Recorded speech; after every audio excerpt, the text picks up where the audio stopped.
para calon pendidik akuntansi dan pendidik akuntansi semuanya. Bagaimana kabarnya? Pasti baik-baik ya. Kali ini saya, Ibu Fitri Purnamasari, akan berbagi bersama kalian mengenai materi konsep media pembelajaran dan bagaimana cara memilihnya. Materi ini sangat penting bagi kalian karena nanti akan menyangkut tentang bagaimana kalian menyampaikan materi-materi pembelajaran kepada siswa kalian. Nah, untuk lebih jelasnya, mari kita simak uraian berikut ini ya.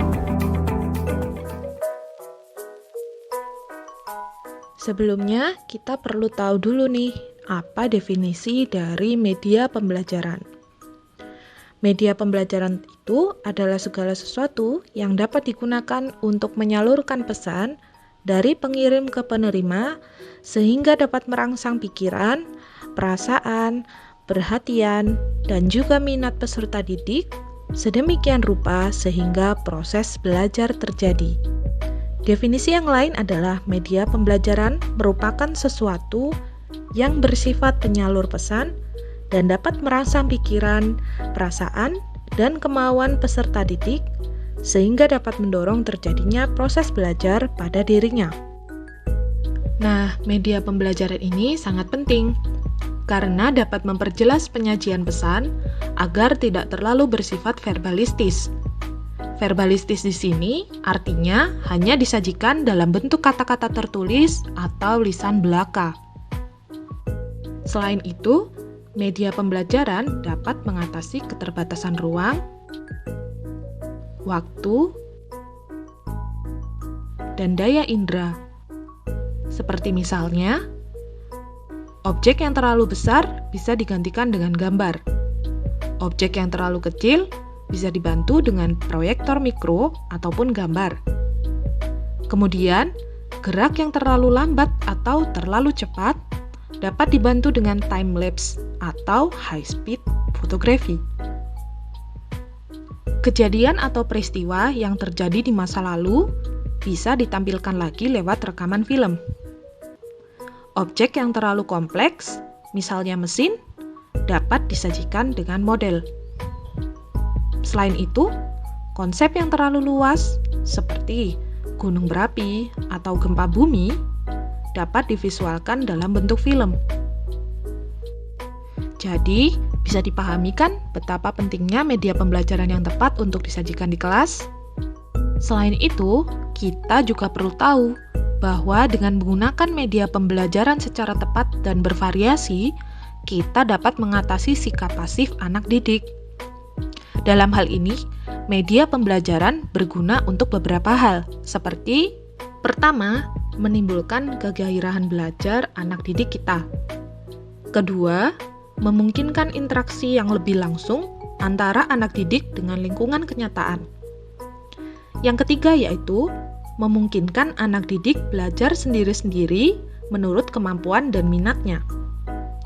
Dengan sifat yang unik pada anak didik, ditambah lagi dengan lingkungan dan pengalaman yang berbeda, sedangkan kurikulum dan materi pendidikan ditentukan sama untuk setiap anak didik, maka guru akan banyak mengalami kesulitan bila mana semuanya itu harus diatasi sendiri. Masalah ini dapat diatasi dengan media pendidikan, yaitu dengan kemampuannya dalam memberikan perangsang yang sama, mempersamakan pengalaman, serta menimbulkan persepsi yang sama. Media pembelajaran juga memiliki beberapa fungsi praktis. Pertama, media pembelajaran dapat mengatasi keterbatasan pengalaman yang dimiliki oleh para peserta didik. Kedua, media pembelajaran dapat melampaui batasan ruang kelas.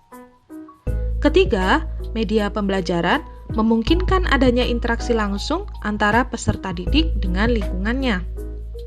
Yang keempat, media pembelajaran menghasilkan keseragaman pengamatan oleh peserta didik. Dan yang terakhir adalah media pembelajaran dapat memberikan pengalaman dan persepsi yang sama oleh peserta didik. Setelah memahami konsep dari media pembelajaran, kita perlu tahu dasar-dasar pertimbangan dalam memilih media pembelajaran tersebut. Yang pertama adalah kita perlu memetakan tujuan dari pembelajaran yang kita lakukan. Yang kedua, kita perlu untuk menganalisis karakteristik dari peserta didik kita. Selanjutnya, kita juga harus memantau ketersediaan fasilitas yang dimiliki oleh sekolah atau tempat kita mengajar. Kemudian, kita juga perlu tahu keadaan latar belakang lingkungan kita. Yang terakhir adalah kita perlu tahu kemampuan kita sendiri sebagai pendidik. Begitulah beberapa penjelasan untuk materi konsep media pembelajaran dan bagaimana cara memilihnya. Bagaimana? Mudah bukan? Semoga bermanfaat dan kalian bisa memahami serta mempraktikkannya dengan lancar ya. Sampai berjumpa lagi.